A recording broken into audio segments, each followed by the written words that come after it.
Hi guys, I'm back. Today I'm going to read Judges 15 to 19, Psalm 104, and Proverbs 16. Let's get started. Judges 15 to 19.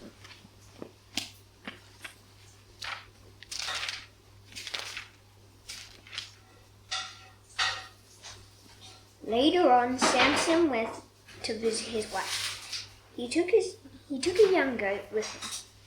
He went at the time the wheat was being gathered. He said, "I'm going to my wife's room," but her father wouldn't let him go in.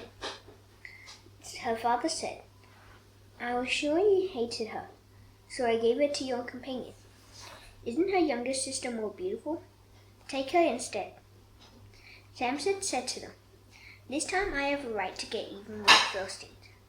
I'm going to hurt them badly." So he went out and caught 300 foxes. He tied them in pairs and by their tails. He lit the torches. He let the foxes loose in the fields of grain that belonged to the Philistines. He burned up the grain that had been cut and stacked. He burned up the grain that was still growing. He also burned up the vineyards and olive trees. The Philistines asked, "So you literally...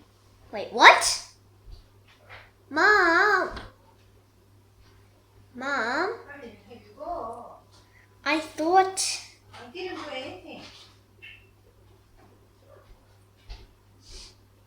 Where did you go, Penny? I thought you turned the record off.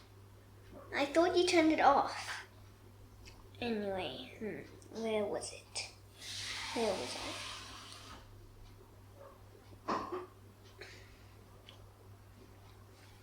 Who did this? They were told. Samson did. He's the son-in-law of the man from Timnah. Samson did it because his wife was given to his companion. So the Philistines went up and burned the woman and her father to death. Samson said to the Philistines, "Is that how you act? Then I promise I won't stop until I pay you back." He struck them down with heavy blows. He killed many of them. It was in the rock of Etam. The Philistines went up and camped in Judah. They spread out near Lehi. The people of Judah asked, "Why have you come to fight against us?" "We've come to take Samson as our prisoner," they answered. "We want to do to him what he did to us." Then 300 men from Judah went to get Samson. They went down to the cave in the rock of Etam. They said to Samson, "Don't you realize the Philistines are ruling over us? What have you done to us?" Samson answered, "I only did to them what they did to me." The men of Judah said to him, "We've come to tie you up. We're going to hand you over to the Philistines." Samson said, "Promise me you won't kill me yourselves." "We agree," they answered. "We will only tie you up and hand you over to them. We won't kill you." So they tied them up with 2 new ropes. They led him up from the rock. Samson approached Lehi. Then the Philistines came toward him, shouting. Then the Spirit of the Lord came powerfully on Samson. The ropes around his arms became like burned thread. They dropped off his hands. He found a fresh jawbone of a donkey. He grabbed it and struck down 1,000 men. Then Samson said, "By using a donkey's jawbone, I've made them look like donkeys. By using a donkey's jawbone, I've struck down 1,000 men." Samson finished speaking. Then he threw the jawbone away. That's why the place was called Ramath Lehi. Samson was very thirsty, so he cried out to the Lord. He said, "You have helped me to win this great battle. Do I have to die of thirst now? Let I fall into the power of people who haven't even been circumcised? They aren't your people." Then God opened up the hollow place in Lehi. Water came out of it. When Samson drank the water, his strength returned. It felt as good as new. So the spring was called En-Hakkore. It's still there in Lehi. Samson led Israel for 20 years. In those days, the Philistines were in the land. One day, Samson went to Gaza. There he saw a prostitute. He went in to spend the night with her. The people of Gaza were told, "Samson is here." So they surrounded the place. They hid and waited for him at the city gate all night long. So they didn't make any move against him during the night. They said, "Let's wait until the sun comes up. Then we'll kill him." But Samson stayed there only until the middle of the night. Then he got up. He took hold of the doors of the city gate. He also took hold of the 2 doorposts. He tore them loose, together with their metal bar. He picked them up and put them on their shoulders. Then he carried them to the top of the hill that faces Hebron. Sometime later, Samson fell in love again. The woman lived in the valley of Sorek. Her name was Delilah. The rulers of the Philistines went to her. They said, "See if you can get him to find out, to tell you the secret of why he's so strong. Find out how we can overpower him. Then we can tie him up. We can bring him under our control. Each of us will give you 28 pounds of silver." So Delilah said to Samson, "Tell me the secret of why you are so strong. Tell me how you can be tied up and controlled." Samson answered her, "Let someone tie me up with 7 new bowstrings. They must be strings that aren't completely dry. Then I'll become as weak as any other man." So the Philistine rulers brought 7 new bowstrings to her. They weren't completely dry. Delilah tied Samson up with them. The men were hiding in the room. She called out to him, "Samson, the Philistines are attacking you." But he snapped the bowstrings easily. They were like pieces of string that had come too close to a flame. So the secret of why he was so strong wasn't discovered. Delilah spoke to Samson again. "You have made me look foolish," she said. "You told me a lie. Come on, tell me how you can be tied up." Samson said, "Let someone tie me tightly with new ropes. They must be ropes that have never been used. Then I'll become as weak as any other man." So Delilah got some new ropes. She tied him up with them. Men were hiding in the room. She called out to him, "Samson, the Philistines are attacking you." But he snapped the ropes off his arms. They fell off just as if they were threads. Delilah spoke to Samson again. "All this time you have been making me look foolish," she said. "You have been telling me lies. This time really tell me how you can be tied up." He replied, "Weave the 7 braids of my hair into the cloth on a loom. Then tighten the cloth with a pin. If you do, I'll become as weak as any other man." So while Samson was sleeping, Delilah took hold of the 7 braids of his hair. She wove them into the cloth on a loom. Then she tightened the cloth with a pin. Again she called out to him, "Samson, the Philistines are attacking you." He woke up from his sleep. He pulled up the pin and the loom, together with the cloth. Then she said to him, "How can you say, 'I love you'? You won't even share your secret with me. This is the 3rd time you have made me look foolish, and you still haven't told me the secret of why you are so strong." She continued to pester him day after day. She nagged him until he was sick and tired of it. So he told her everything. He said, "My hair has never been cut. That's because I'm a Nazirite since the day I was born. A Nazirite is set apart to God. If you shave my head, I won't be strong anymore. I'll become as weak as any other man." Delilah realized he had told her everything. So she sent a message to the Philistine rulers. She said, "Come back one more time. He has told me everything." So the rulers returned. They brought the silver with them. Delilah got Samson to go to sleep on her lap. Then she called for someone to shave off the 7 braids of his hair. That's how she began to bring Samson under her control. And he wasn't strong anymore. She called out, "Samson, the Philistines are attacking you." He woke up from his sleep. He thought, "I'll go out just as I did before. I'll shake myself free." but he didn't know that the Lord had left him. Then the Philistines grabbed him. They poked his eyes out. They took him down to Gaza. They put bronze chains around him. Then they made him grind grain in the prison. His head had been shaved, but the hair on it began to grow again. The rulers of the Philistines gathered together. They are going to offer a great sacrifice to their god Dagon. They are going to celebrate. They said, "Our God has handed our enemy Samson over to us." When the people saw Samson, they praised their God. They said, "Our God has handed our enemy over to us. Our enemy has destroyed our land. He has killed large numbers of our people." After they had drunk a lot of wine, they shouted, "Bring Samson out." They had him put on a show for us. So they called Samson out of the prison. He put on a show for them. They had him stand near the temple pillars. Then he spoke to the servant who was holding his hand. He said, "Put me where I can feel the pillars." I'm talking about ones that hold up the temple. I'm to lean against them. The temple was crowded with men and women. All the Philistine rulers were there. About 3,000 men and women were on the roof.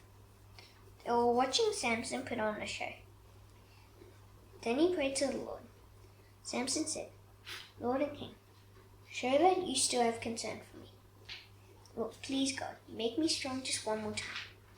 Let me pay the Philistines back for what they did to my 2 eyes. Let me do it with only 1 blow." Then Samson reached toward the 2 pillars that were in the middle of the temple. They were the ones that held up the temple. He put his right hand on one of them. He put his left hand on the other. He leaned hard against them. Samson said, "Let me die together with the Philistines." Then he pushed with all his might. The temple came down on the rulers. It fell on all the people in it. So Samson killed many more Philistines when he died than he did while he lived. Then his brothers went down to get him. So did his father's whole family. All of them brought Samson back home. They buried him in the tomb of his father, Manoah. It's between Zorah and Eshtaol. Samson had led Israel for 20 years. Chapter 17. A man named Micah lived in the hill country of Ephraim. He said to his mother, "Someone took 28 pounds of silver from me. I heard you curse the one who took it. I have the silver with me. I'm the one who took it." Then his mother said, "My son, may the Lord bless you." He gave the 28 pounds of silver back to his mother. She said to him, "I'm making a promise to set apart my silver to the Lord. My son, I want you to use it to cover a statue of a god made out of wood or stone. That's why I'll give the silver back to you." Micah gave the silver back to his mother.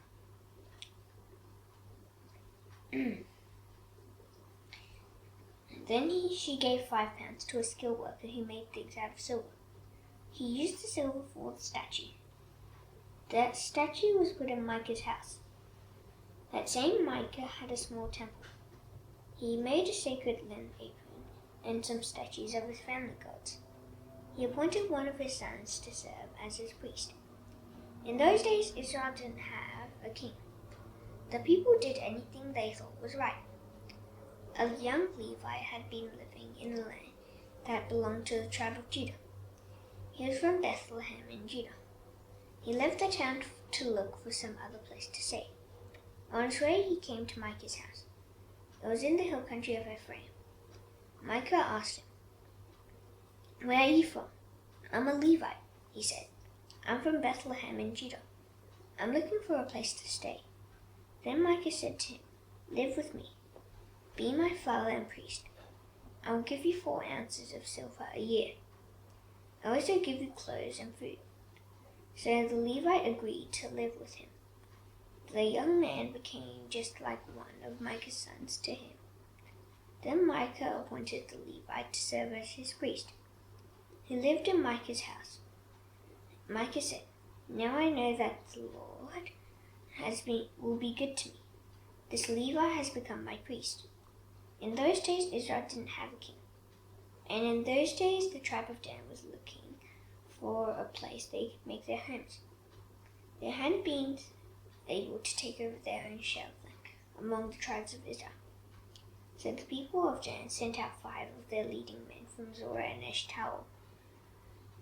They told the men to look over the land and check it out. Those men did it for all the people of Dan.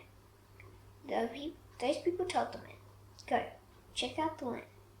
So they entered the hill country of Ephraim. They went to the house of Micah. That's where they spent the night. When they came near Micah's house, they recognized a voice. It was the voice of the young Levite. So they turned off the road and stopped there.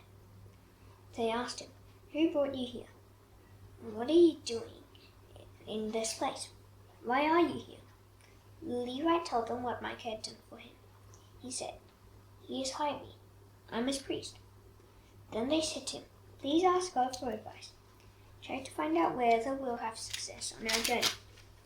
The priest answered them, "Go in peace. The Lord is pleased with your journey." So the 5 men left. They came to Laish. They saw that the people felt secure. They were living in safety. Like the people in Sidon, they were at peace. Their land had everything they needed. Things were going very well for them.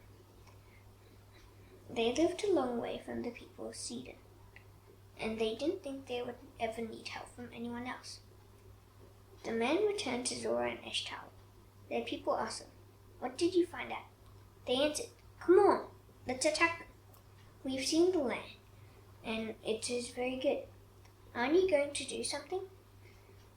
Don't wait any longer. Go there and take it over.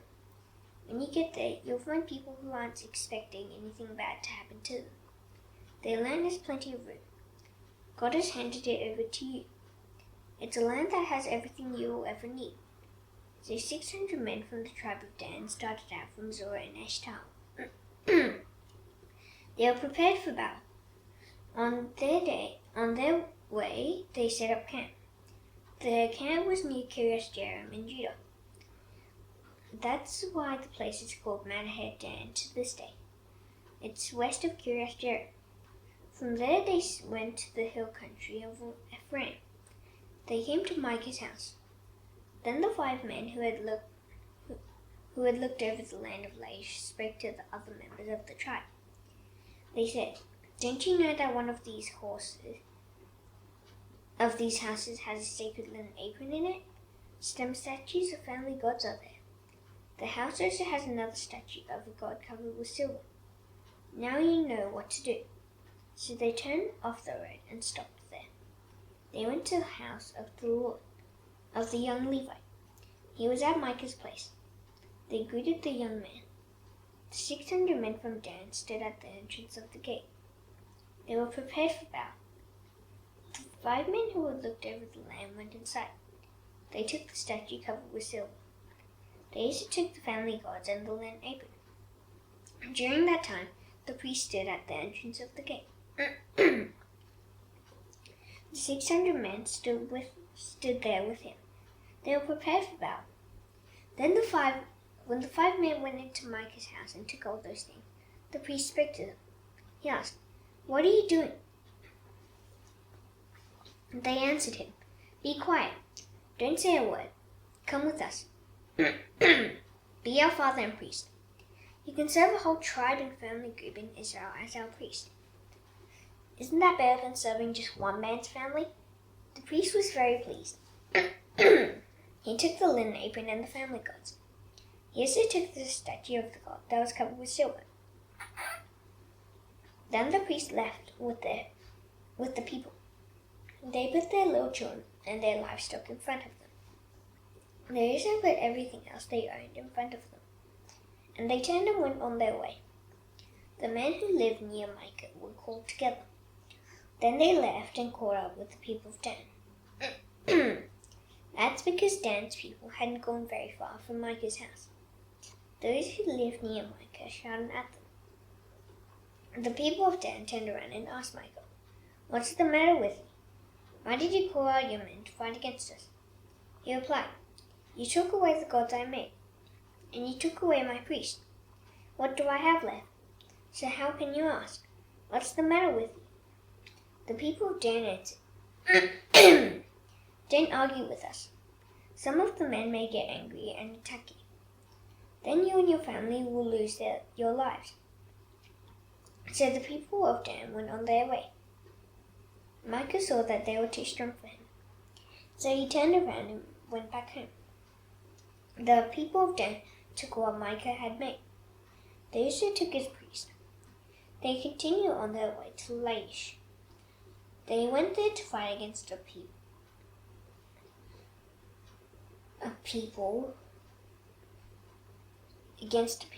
who were appeased and secure. The people of Dan struck them down with their swords. They burned down their city. No one could save those people in their city. They lived a long way from Sidon, and they didn't think they would ever need help from anyone else. Their city was located in a valley near Beth Rehob. The people of Dan rebuilt the city. Then they made their homes there. They named it Dan. That's because they traced their family line back to Dan. He was the son of Israel. The city used to be called Laish. There the people of Dan set up for themselves the statue of the god that was covered with silver.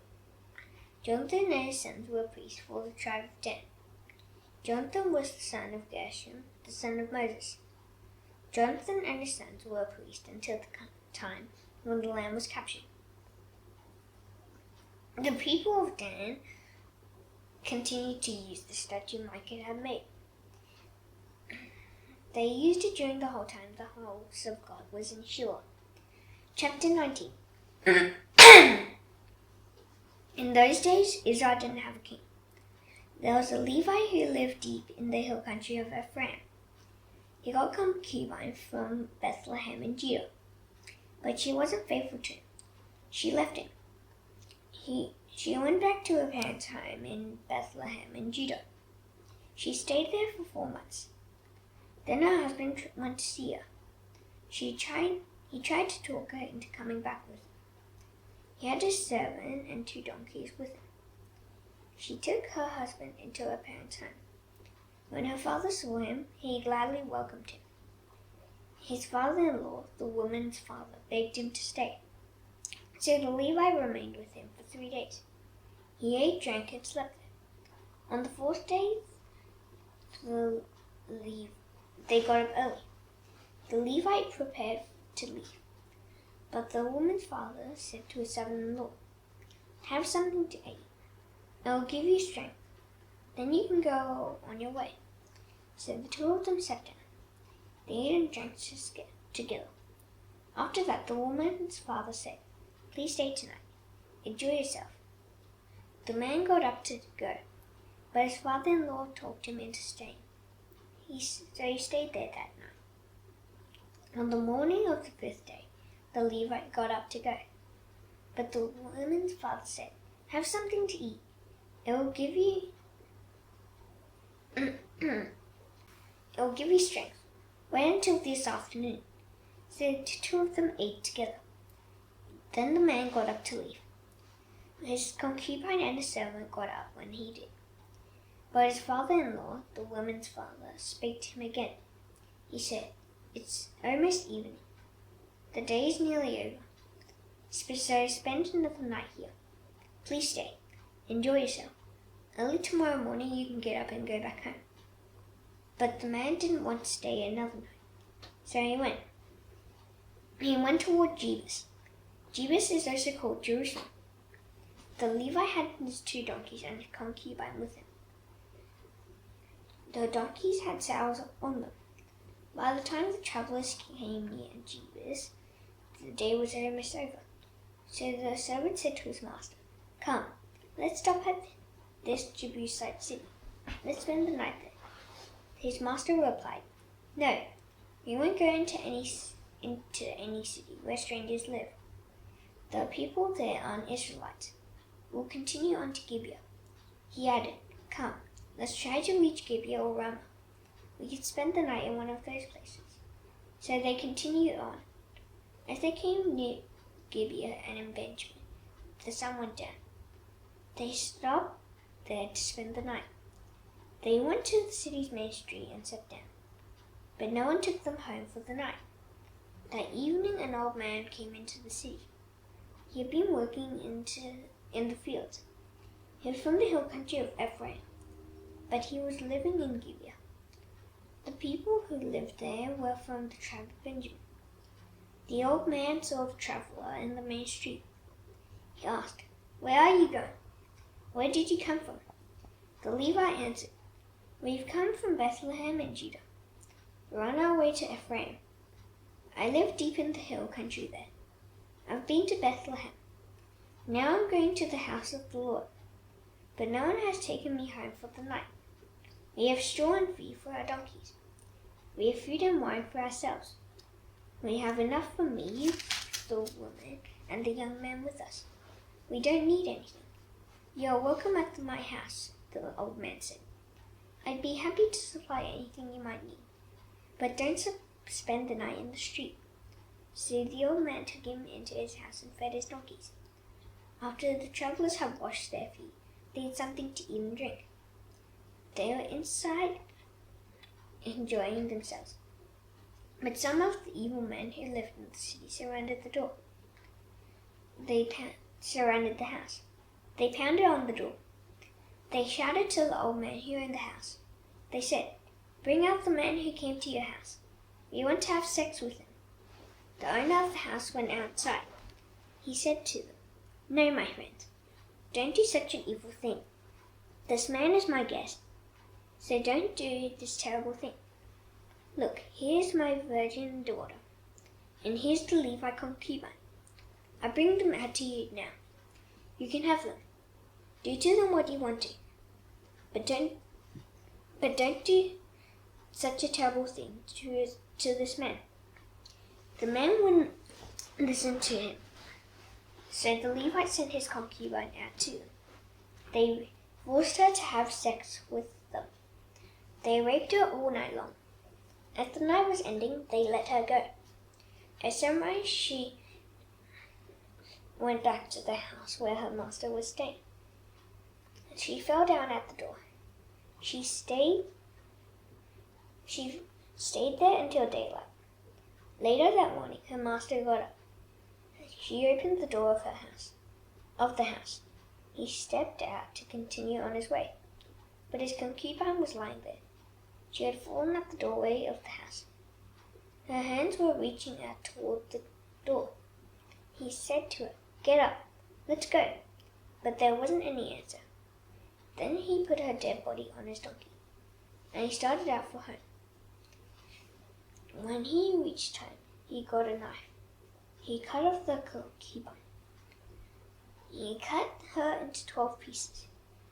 He sent them into all the territories of Israel. Everyone who saw it spoke to one another.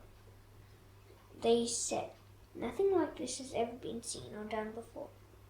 Nothing like this has happened since the day the Israelites came up out of Egypt. Just imagine. You must do something. So let's hear your ideas." Proverbs 16.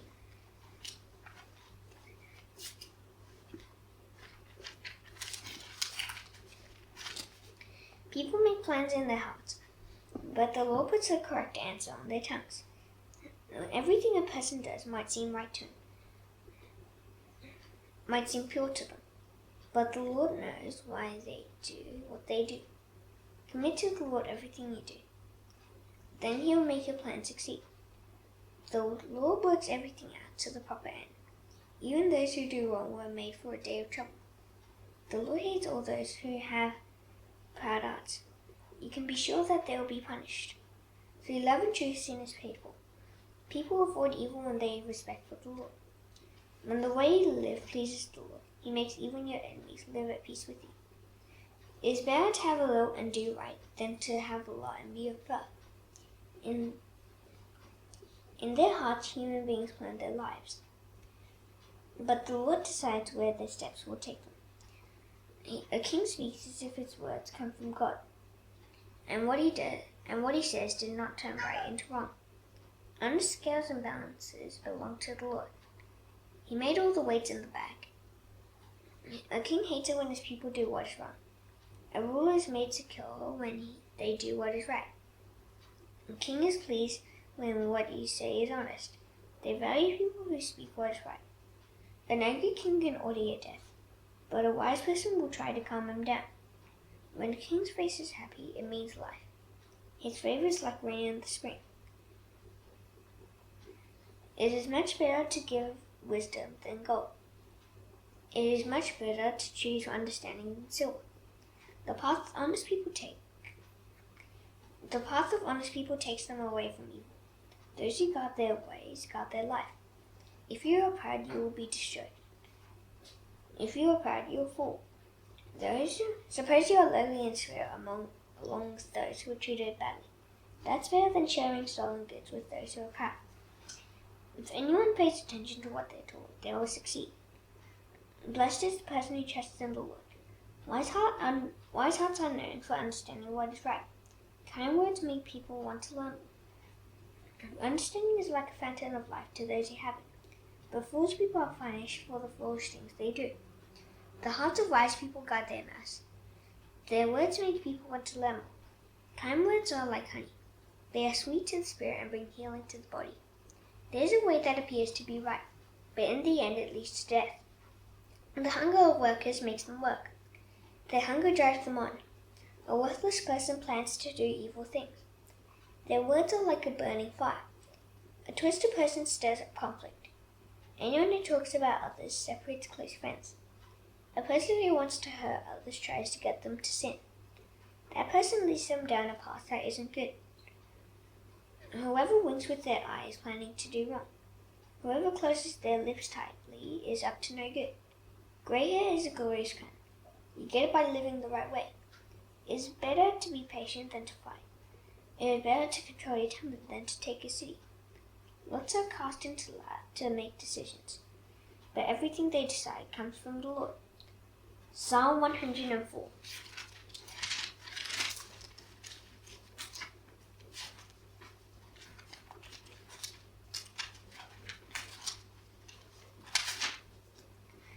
I will praise the Lord. Lord my God, you are very great. You are dressed in glory and majesty. The Lord wraps himself in light as if it were a robe. He spreads out the heavens like a tent. He builds his palace high in the heavens. He makes the clouds serve as his chariot. He rides on the wings of the wind. He makes the winds serve as his messengers. He makes flashes of lightning serve him. He placed the earth on its foundations.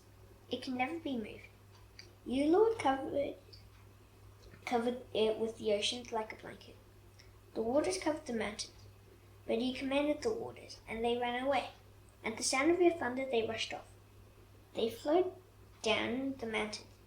They went into the valleys. You drew a line they can't cross. They'll never cover the earth again. The Lord makes springs pour water into the valleys. It flows between the mountains. The springs give water to all the wild animals. The wild donkeys satisfy their thirst. The birds in the sky build nests by the waters. They sing among the branches. The Lord waters the mountains from his palace high in the clouds.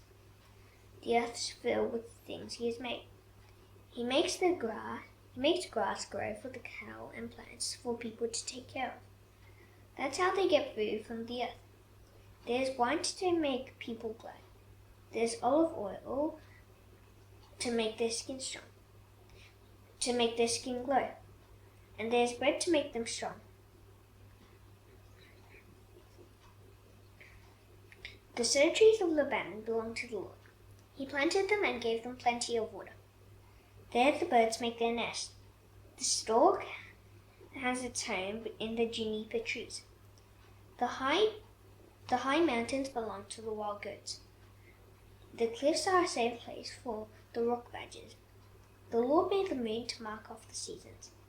The sun knows when to go down. You, Lord, bring darkness, and it becomes night. Then all the animals of the forest prowl around. The lions roar while they hunt.